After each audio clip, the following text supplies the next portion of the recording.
सुन्नत वल जमात का मजमा अल्हम्दुलिल्लाह अपने अंदर एक अजीब पैगाम लिए बैठा है। वाह,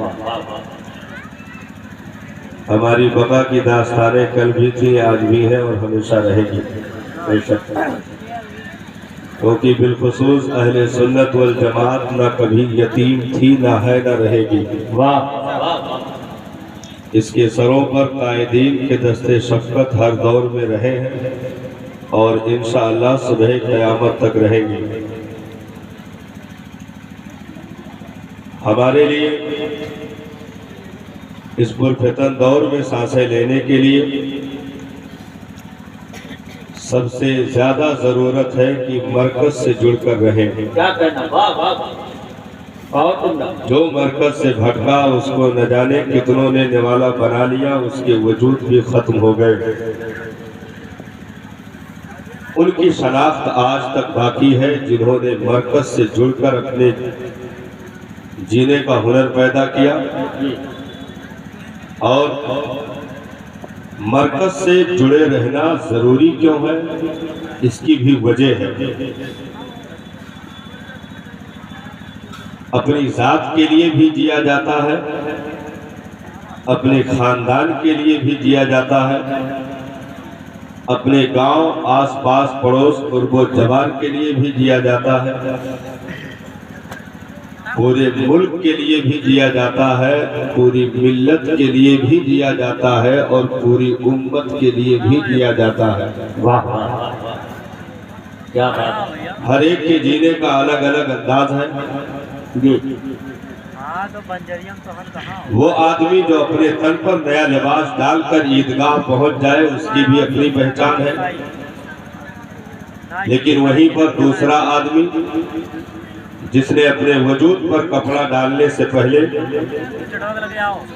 सबसे पहले ये देखा कि घर में किसके पास नए कपड़े हैं, किसके पास नहीं है,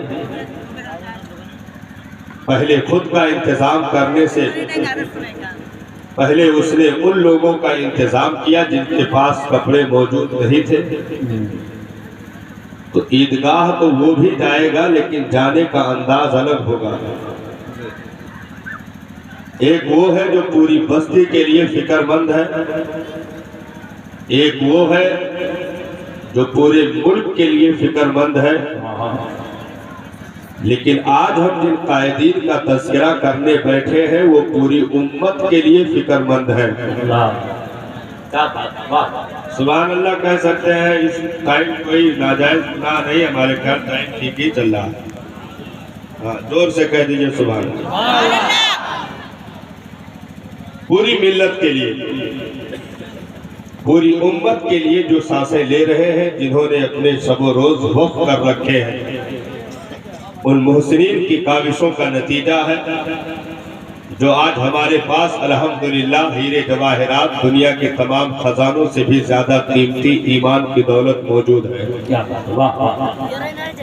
इस दुनिया में रुपए पैसे कमाकर बिल्डिंगें बना लेना कामयाबी नहीं है, बल्कि सबसे बड़ी कामयाबी यह है दौलत ईमान पाने के साथ बचा करके इस दुनिया से गुजर जाना। बेशक ये सबसे बड़ी कामयाबी है, क्योंकि ये इसी दौलत का तज़किरा आगे होना है। जितना हम कुछ कर रहे हैं इनको कभी भी नुमाया तौर पर कहीं नहीं रखा गया, बल्कि अगर कोई चीज आगे बढ़कर काम आती है तो वो दौलत ईमान है। मेरे बरेली के ताजदार मुहद्दिसे बरेलवी ने बहुत पहले कहा था, सोना जंगल रात अंधेरी छाई बदली काली है। क्या बात। सोने वालों जागते रहियो चोरों की रखवाली है। आंख से काजल साफ चुरा ले या वो चोर बला के है। क्या कहना। ये पैगाम बरेली से बहुत पहले से, आज से नहीं, अंग्रेजों के दौर से नशर हो रहा है। अंग्रेजों के दौर से, जब तक के गोरे मन के कालों ने हिंदुस्तान की पवित्र मिट्टी को नापाक करने की नापाक साजिशें रची थी, हिंदुस्तान की मिट्टी तक को गुलाम बनाने की नापाक साजिशें रची थी, उस दौर में हमारे कायदीन ने उठ करके हुर्रियत के नारे के सहारे उम्मत को बेदार करने की कोशिश की थी और आज़ादी और इनकलाब का नारा लगा करके हिंदुस्तान को कभी सोने की चिड़िया बनने का ख्वाब मुकम्मल किया गया और ब्रिटिश गवर्नमेंट के नापाक वजूद को हिंदुस्तान की इस पाक मिट्टी से दूर करके और ये बतलाया गया कि यहाँ पर हुकूमत करने के लिए तुम्हें इस जमीन पर रहने के लिए सबसे पहले अपनी फिक्र को बदलना पड़ेगा, अपनी सोच को तब्दील करनी पड़ेगी। और ऐसे मरे हुए जमीन के लोगों को, अंग्रेज जैसे नापाक वजूद को हिंदुस्तान की इस मिट्टी से निकालने में उन मुकद्दस हस्तियों ने कामयाबी हासिल की जिनके तज़किरे आज भी हो रहे हैं, जिनका जिक्र आज भी हो रहा है। वो 15 अगस्त की तारीख हो या 26 जनवरी की तारीख हो, हम अपने वतन अजीज हिंदुस्तान की आजादी का जश्न मनाते हैं और हम उस दिन छुट्टियां रखते हैं, अपने कारोबार बंद करके हिंदुस्तान की आजादी का नारा बुलंद करते हैं और हिंदुस्तान के जर्रों पर अपने लहू के आखिरी कतरात को निचोड़ करके जिन जिन लोगों ने, जिन मुकद्दस हस्तियों ने इस चमन को सैराबी अता की, उन मुकद्दस हस्तियों को सलाम पेश करते हैं, उनकी तारीखों को दोहराते हैं, उन्हें याद रखते हैं। क्यों? क्योंकि उनके जरिए से हमें वतन की आजादी नसीब हुई, उनके जरिए से हमारे घर बार की हिफाजत हुई, उनके जरिए से हमारे जमीनों जायदाद की हिफाजत हुई।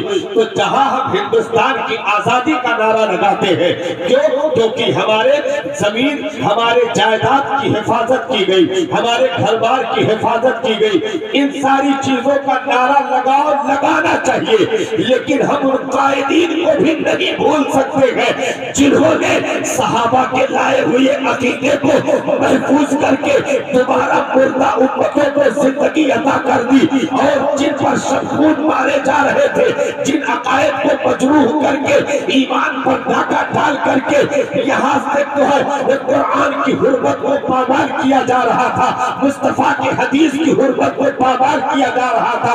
ऐसे वक्त में अगर कोई आजादी का नारा लगाए तो उसे भी सलाम है और जो अकीदे बचाने का नारा लगाए उसे भी सलाम है।